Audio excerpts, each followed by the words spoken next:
नमस्कार मित्रांनो, शेतकरी ब्लॉगमध्ये आपलं स्वागत आहे मित्रांनो.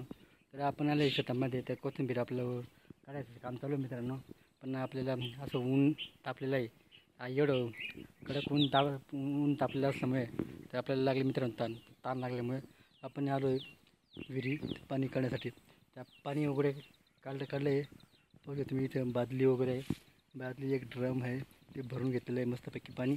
आणि भरल्यानंतर आता आपल्याला ते पाणी पिलं, पण आपलं जे माणसं आलेले आहेत आपल्या शेतात कामासाठी व घरचे माणसं आपले त्यांच्यासाठी आपण पाणी घेऊन जाणार आहोत, जेणेकरून त्यांनाही खूप ताण लागली. तर आपण आपल्या विहिरीतलं पाणी पाहू शकता तुम्ही, असं पद्धतीने एकदम फुल भरलेले आहे. आणि आपले बादली आणि ड्रम भरलेले पाहू शकता तुम्ही मित्रांनो. तर अशा पद्धतीने आपल्याला पाणी भरून आपण असं बादलीमध्ये पाणी भरून घेतलं आहे. परत ड्रम आहे एक 15 लिटरचं, ते ड्रम भरून घेतलं आहे. कारण की उन्हात असं ऊन तापल्यामुळे पावसाळा जरी असला तरी असं ऊन खूप कडक तापलेलं मित्रांनो. तर खूप जीवाला ताण लागते. ते एक ग्लास 2 ग्लास पाणी पिलं तर मग जीवाला शांतता भेटते आणि पाणी पिल्यानंतर थोडंसं माणसाला चांगलं वाटतं. म्हणून पाणी आपण पिण्यासाठी आलो आहे. आणि पाणी पाहू शकतो तुम्ही, आता पावसाचा दिवस चालू आहे, नाले फुल भरून वाहत आहे आणि आपले विहीर पण फुल भरलेलं आहे. तर आपण याच्याने आपण एवढं फडकाने आपण बांधून पाणी काढून घेतलं पिण्यासाठी मित्रांनो. तसं विहीर भरलेले आहे. तर आपली खूप पाऊस एकदम मस्त झालेला आहे मित्रांनो.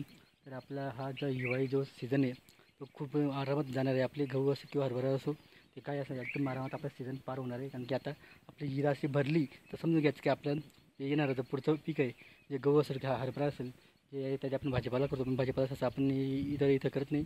इथं फक्त आपल्या कडधान्य करतो आपण. सॉरी गहू आणि हरभरा असं आपण इतर गहू पिकं घेतो आपण. आणि इथं आपण स्पेशल गहूसाठी आपला हा वावर मित्रांनो. इथं आपण कोथिंबीर टाकली आहे, तर कोथिंबीर काढायचं काम चालू मित्रांनो. अशा पद्धतीने आपलं पूर्णपणे आपण विहिरीचं पाणी पिण्यासाठी नेतो आहे आता मित्रांनो. व्हिडिओवरती लाईक शेअर कमेंट करा, आमच्या चॅनल सबस्क्राईब करा. जय जवान जय किसान मित्रांनो.